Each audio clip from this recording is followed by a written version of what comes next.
When do you move in? We will move in end of October next year, 2019. Ready for Cole's 50th birthday party as well. And where are you living now?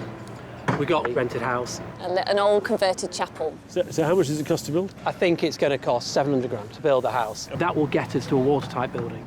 Well, that's just, I mean, including foundations, just over £1,000 a square metre, about 1,100 quid, which is social housing territory, and good quality self-built 2,500 a square metre. So I make that 1.5 million to actually deliver a good quality finished home. It would be a nightmare if it was going to that price. The bigger it gets, the more expensive it is to make. So you can't get over just the simple cost of labour and materials. That's the issue. It starts with a sunken courtyard and a lot of steelwork, 205 pieces in all, that'll form a fairground ride frame, all about curves. The ground floor will be encased entirely in glazing, with more glass curves at the corners. The upper floors will then cantilever out in every direction to be clad in vertical strips of cedar. This curvy box should appear to almost hover above the glazed ground floor, defying gravity and even the rules of suburbia.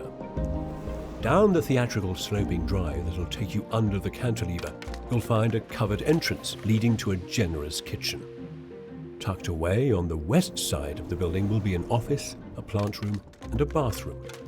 To the north, a set-piece spiral staircase will connect you to the first floor, where, unconventionally, the bedrooms, there are 4 here, are connected to a set of living spaces, with ample room to entertain in a double-height games area, complete with bar. The plan was Colin would finish the house and have his 50th birthday party in his new home. Great idea. Not really sure that reality has measured up to that, given that it was his birthday last week. Oh, nearly forgot the birthday cake. Happy birthday. Thank you very much. I brought you a cake. Oh. I haven't lit the candle. I haven't lit the candles. I didn't know how premature that might be. What did you do? Nothing. Drowned our sorrows. There's not a lot happening here. Yeah. Lost our builders. Well, they disappeared 2 weeks ago. So let's just get this straight. They were going to do the entire job for a fixed sum. Yeah. This is a month's work. Yeah. And do you think you're coming back? Clearly, they've been paid up front. We've come a cropper, really, I think. You know, we've got follow-on trades. We've got rent we're having to pay while nothing is happening.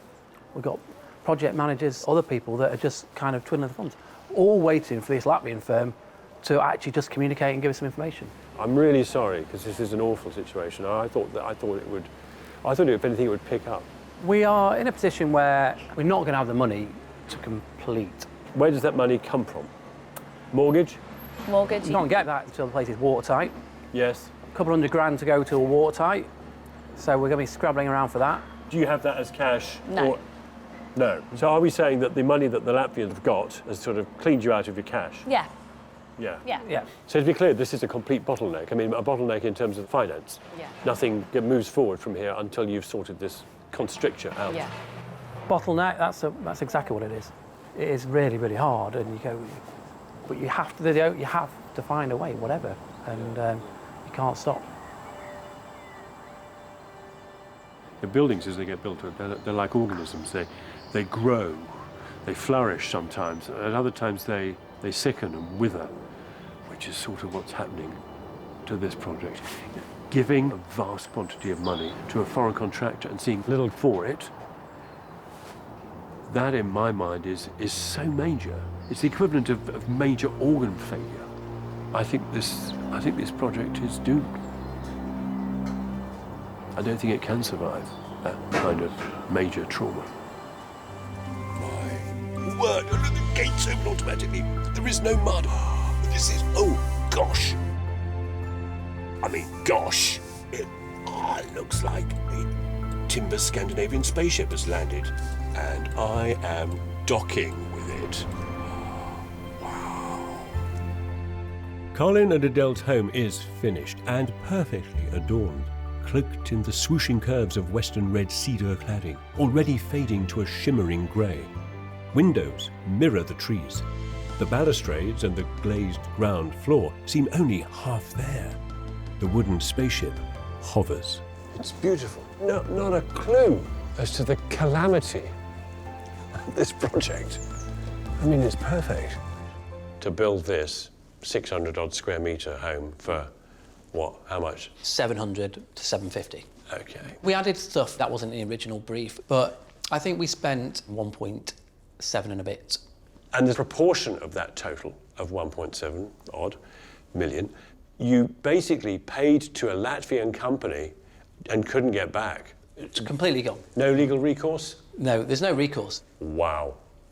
Once I paid for the massive chunk of money for the windows, they knew they had me.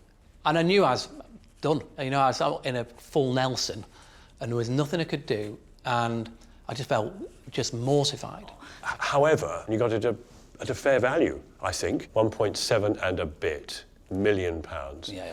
Which for this quality of construction is cracking good value. I'd just like to say that, first of all.